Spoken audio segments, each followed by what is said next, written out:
Uy, isa din ba kayo sa katulad ko na maraming pagsubok na nararanasan?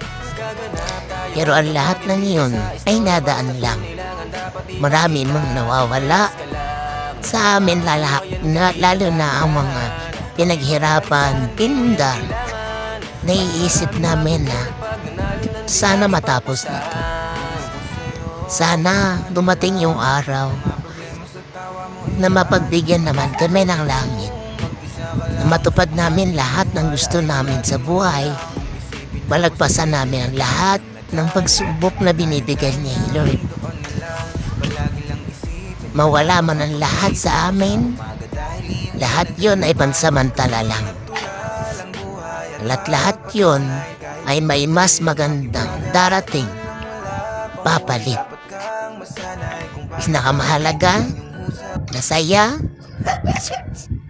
ng aming pamilya at nagtutulungan, nag-uunawaan. Yun ang mahalaga at importante sa ngayon.